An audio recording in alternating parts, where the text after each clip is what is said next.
Autre station, donc, la station des Carmes, ligne B cette fois-ci. Station des Carmes où on avait, à la suite des sondages et des études documentaires préalables, on avait en vue essentiellement la découverte d'un morceau du couvent médiéval et moderne des Carmes, qu'on a effectivement découvert, et on avait aussi prévu de retrouver une partie de la rue antique. Ce qui a été effectivement le cas. Ici, vous voyez une vue aérienne de la fouille. Vous voyez que les contraintes techniques sont très importantes. Ce sont des fouilles qui se font en coactivité complète, c'est-à-dire qu'en même temps que les archéologues sont présents immédiatement à côté, les équipes du métro commencent l'excavation de l'autre secteur, avec des contraintes de sécurité extrêmement importantes, et en plus une très grande densité de vestiges archéologiques, donc des conditions qui sont assez délicates, mais qui se sont déroulées sans incident, je tiens à le dire, grâce à la pleine collaboration de tous les intervenants. Voilà un détail un peu plus rapproché des excavations.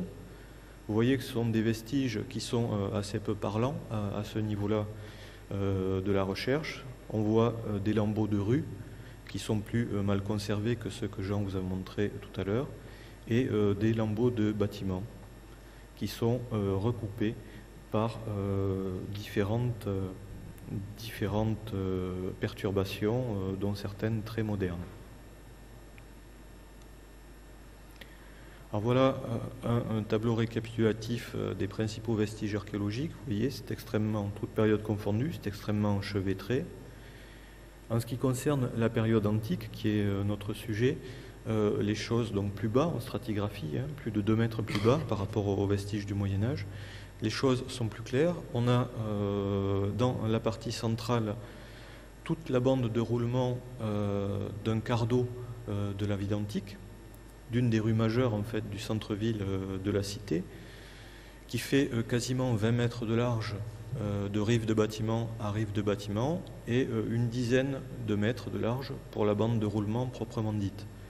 Alors, au centre de cette vue, au centre de cette rue, on a eu la chance de pouvoir observer en plusieurs points le grand égout public qui circule sous l'axe de la rue, et les regards qui permettaient son entretien.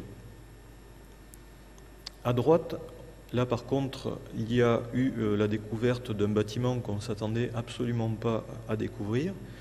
C'est un grand bâtiment, il fait presque 20 mètres de large, il devait être plus profond. Et on pense que c'est un monument public des eaux dont l'égout de décharge vient se greffer sur l'égout public principal. Contrairement au monument qui a été mis au jour place Esquirol, ici aucun texte n'avait gardé la mémoire de ce monument. C'est vraiment une découverte inédite et inattendue.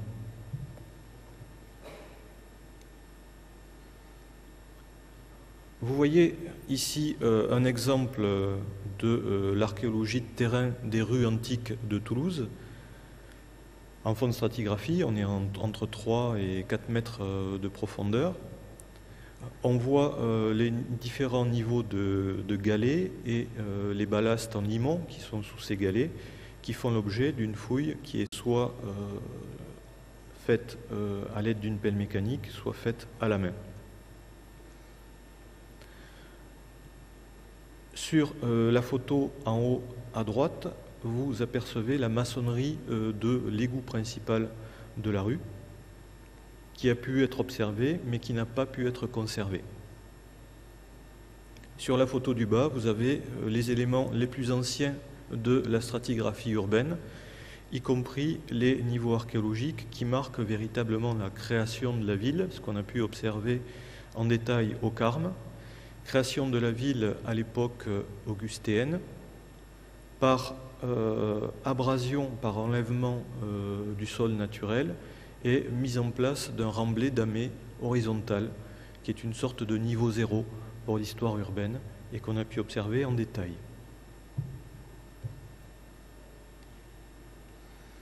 Ici, une vue du regard dont je vous parlais tout à l'heure, le regard d'entretien. qui s'ouvrait donc à l'époque en surface de la rue, comme nos regards actuels, et qui est doté sur sa face latérale, on le voit, de pré-branchements. On a 4 pré-branchements qui déterminent autant de cavités dans la maçonnerie et qui sont prévus au départ pour ultérieurement pouvoir brancher des égouts secondaires.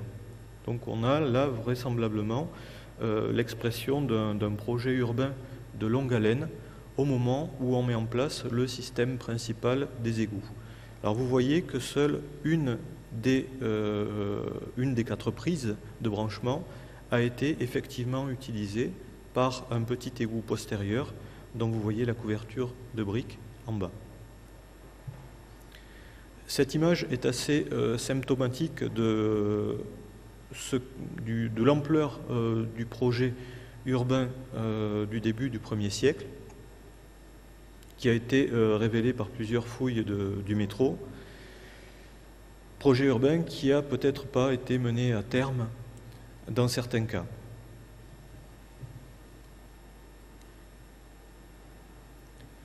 Voici cette fois-ci une image interprétative restituée en quelque sorte, en tout cas une première phase de restitution à partir des données qui ont été tirées des différents lambeaux de voies qu'on a pu observer sur le terrain. On a pu restituer une stratigraphie avec tout à fait au fond l'égout public qui chemine bien loin sous la chaussée, les différents niveaux de chaussée de l'Antiquité en rouge et ensuite les niveaux médiévaux en bleu.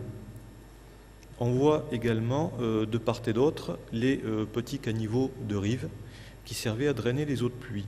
De manière générale, la station des Carmes a permis d'observer en détail tout le système de collecte et d'évacuation, à la fois des évacuations de surface d'eau de pluie et à la fois les évacuations qui plongent très rapidement en souterrain des eaux usées.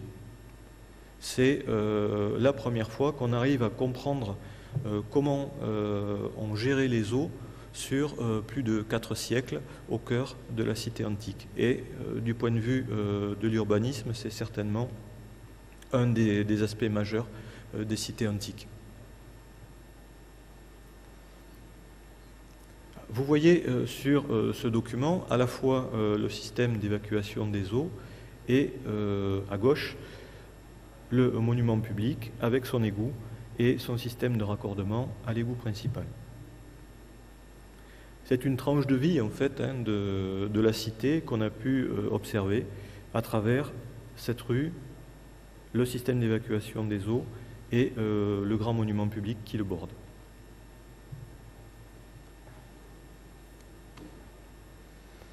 Grand monument public qui, comme vous le voyez, est extrêmement dégradé. C'est tout ce qu'il en restait, c'est-à-dire un massif de maçonnerie véritablement rongé par des aménagements médiévaux et modernes et dont seul subsiste en surface, je pense que vous pouvez le distinguer, les négatifs de l'arrachement des dalles qui recouvraient son sol.